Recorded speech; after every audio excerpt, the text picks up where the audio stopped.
دوستو سورۃ الفاتحہ یقیناً آپ کو یاد ہے، یہ ایسی سورت ہے جس کو ام القرآن کہا گیا، یعنی کہ قرآن پاک کی ماں۔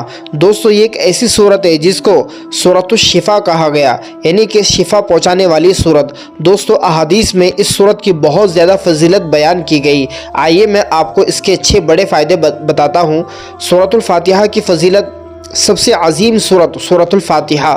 نبی کریم صلی اللہ علیہ وسلم نے ارشاد فرمایا، قسم ہے اس ذات کی جس کے ہاتھ میں میری جان ہے، نہ تو تورات میں، نہ انجیل میں، نہ زبور میں، نہ قرآن میں ایسی سورت نازل ہوئی جو سورۃ الفاتحہ کے برابر ہو۔ دوستو سورۃ الفاتحہ یہ تمام آسمانی کتابوں میں بے مثال ایک حیثیت رکھتی ہے۔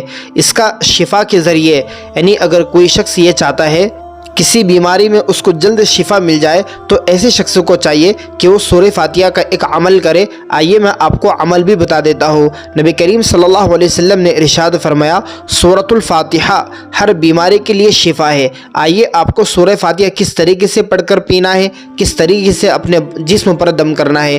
آپ جب بھی فرض نماز پڑھ لو تو 3 مرتبہ آپ کو 3 مرتبہ درود ابراہیم، اس کے بعد 7 مرتبہ سورۃ الفاتحہ پڑھ کر پھر 3 مرتبہ درود ابراہیم پڑھ کر اپنے جسم پر دم کرنا ہے اور پانی پہ دم کر کر آپ کو پی لینا ہے۔ دوستو سورۃ الفاتحہ ایک ایسا حصہ ہے جو ہر نماز میں، ہر رکعت کے اندر پڑھی جاتی ہے۔ دوستو یہ ایک اہم چیز ہے۔ آپ سورۃ الفاتحہ کے فوائد کو نہیں سمجھ سکتے۔ آپ جب اس کے اوپر عمل کرو گے تو آپ کو اس کے ایسے فوائد حاصل ہوں گے کہ آپ حیران رہ جائیں گے۔ گناہوں کی معافی کے لیے بھی سورۃ الفاتحہ کا پڑھنا بہت زبردست عمل ہے۔ جس شخص کے گناہ بہت زیادہ ہو چکے ہیں، ویسے تو ہر شخص گناہ گار ہے، سورۃ الفاتحہ کا پڑھنا گناہوں کی معافی کا بہترین ذریعہ بنتا ہے، کیونکہ اللہ تعالیٰ کی تعریف اس سورت میں کی گئی اور اللہ کے رحمت کی طلب کی دعا کی گئی۔ تو جب بندہ سورۃ الفاتحہ پڑھتا ہے اللہ کے حضور، تو اللہ سبحانہ وتعالیٰ اس کے گناہ معاف فرماتے ہیں، درجات کو بلند فرماتے ہیں۔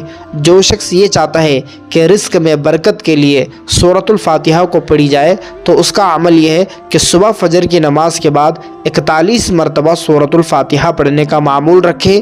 اللہ کاروبار میں، بزنس میں بہت برکت دے گا۔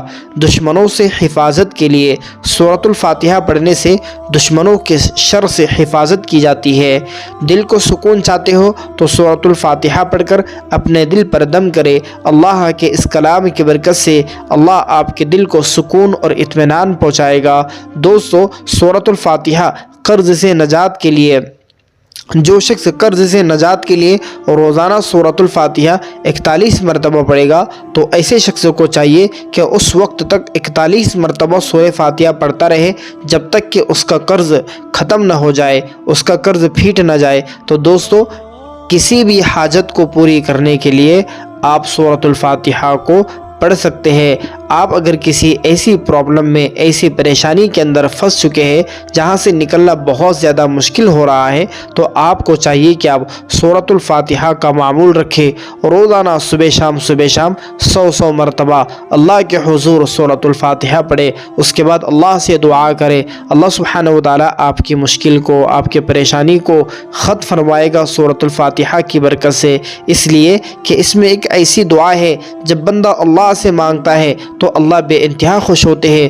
دعا کون سی ہے دوستو؟ سورۃ الفاتحہ میں جیسے کہ ہم مانگتے ہیں، ایاک نعبد و ایاک نستعین، اے اللہ ہم تیری ہی عبادت کرتے ہیں اور تجھ ہی سے مدد طلب کرتے ہیں، تجھ ہی سے مدد چاہتے ہیں۔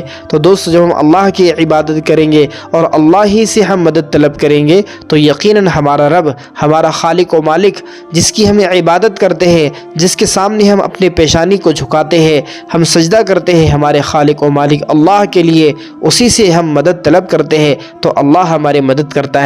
تو دوستو جو شخص یہ چاہتا ہے کہ مشکلات سے باہر آئے، ایسے شخص کو چاہیے کہ وہ سورۃ الفاتحہ کو روزانہ 100 مرتبہ پڑھ کر اللہ کے حضور اپنی مشکلات کو رکھے، اللہ انشاءاللہ آپ کی مشکلات کو ختم فرمائے گا۔ دوستو یہ تھا سورۃ الفاتحہ کا عمل۔ آپ ضرور سورۃ الفاتحہ کو بہترین انداز سے روزانہ پڑھنے کا معمول بنائیے، اپنے بچوں کو بھی سورۃ الفاتحہ ضرور یاد کرائیے۔ اس قسم کے ویڈیو دیکھنے کے لیے ہمارے یوٹیوب چینل کو ضرور سبسکرائب کیجیے۔ اس ویڈیو کو اپنے دوست، احباب، رشتہ دار، خاندان والوں میں ضرور شیئر کیجیے۔